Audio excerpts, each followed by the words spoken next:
नमस्कार, शिर्केज फूड कोर्टमध्ये आपले मनापासून स्वागत आहे। आज आपण बनवणार आहोत एक व्हिडिओ आणि 2 फायदे असणारे गरमागरम टोमॅटो रसम।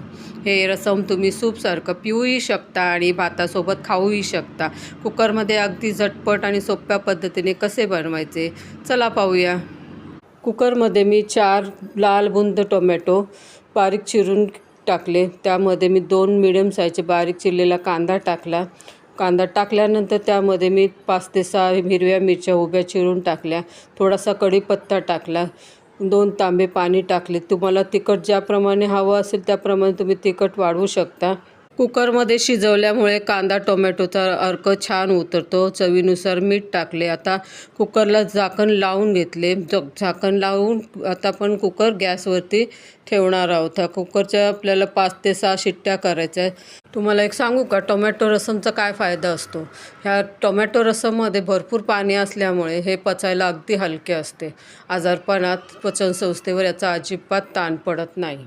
आजारपणात शरीरात ताकद नसते आणि पाण्याची पातळीसुद्धा कमी होते। अशा वेळेस हे वाफाळलेले गरमागरम रसम जर सूपसारखे प्यायल्याने शरीराला झटपट ऊर्जा मिळते आणि पाणी मिठाचे प्रमाणसुद्धा संतुलित राहते। कुकरचं झाकण काढलं आणि तुम्ही बघू शकता कांदा टोमॅटो अगदी मऊसूत शिजला आहे आणि चमच्याने मी ते जरा घोटून घेतलं आहे, म्हणजे टोमॅटो कांद्याचा रस अगदी छान मिक्स होईल। आता एका टोपामध्ये पुन्हा एकदा हे शिजवलेलं कांदा टोमॅटोचं पाणी आहे ते मी पातेल्यात टाकले।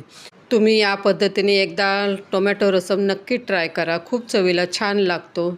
बनवायला खूप सोपा आहे, कमी साहित्यात तयार होणारा हा रसम आहे। पुन्हा एकदा त्यामध्ये 1 तांब्याभर पाणी टाकले। 1 लिंबा एवढी चिंच घेऊन ती पाण्यामध्ये अर्धा ते 1 तास भिजत ठेवली। त्याच्यात कोळ तयार केला, तो 1 वाटी निघाला। त्यामध्ये मी आता त्या कांदा टोमॅटोच्या मिश्रणात टाकले। चवीनुसार मीठ टाकले। आधी मीठ टाकलं होतं तेव्हा बेतानेच मीठ टाका। पुन्हा एकदा हलवून घ्या आणि 4 ते 5 मिनटं छान उकळू द्यायचं आहे। 5 मिनटानंतर हा रसम तयार होईल। त्याच्यामध्ये थोडी बारीक चिरलेली कोथिंबीर टाकली।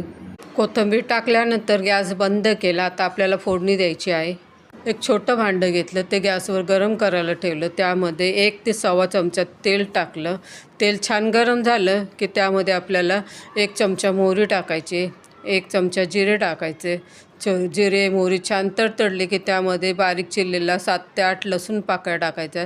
लसणाचा कच्चा वास जाईपर्यंत आपल्याला छान परतून घ्यायचं आहे। लसणाला फोडणीला खमंग वास आला पाहिजे। थोडी कढीपत्त्याची पानं टाकली, फोडणी छान परतून घ्यायची। तुम्ही बघू शकता फोडणी छान झाली। आता ही गरमागरम फोडणी आपण तयार केलेल्या टोमॅटो रसममध्ये टाकायची आणि झाकण ठेवायचं। झाकण ठेवलं पाहिजे, नाही तर वास सगळा निघून जाईल। तयार आहे आपले गरमागरम टोमॅटो रसम। तुम्ही हे सर्दीसाठी सूप म्हणून प्या किंवा दुपारी भातासोबत याचा आनंद घ्या। बारीक कापून केलेल्या रसमची चव अगदी घरगुती आणि अप्रतिम लागते। बारीक कापल्यामुळे रसम पिताना किंवा भातासोबत खाताना एक छान बाईट येतो। ही तर एकदम सोपी, झटपट आणि अस्सल घरगुती पद्धत आहे। कुकरमध्ये शिट्ट्या काढून घेतलेल्या टोमॅटो कांद्याचा अर्क पाण्यात इतका सुंदर उतरतो की रसमची चव दुपटीने वाढते। ही रेसिपी तुम्हाला आवडली असेल तर नक्की लाईक कमेंट करा आणि चॅनलला सबस्क्राईब करायला विसरू नका। व्हिडिओ पाहिल्याबद्दल तुमचे मनापासून धन्यवाद।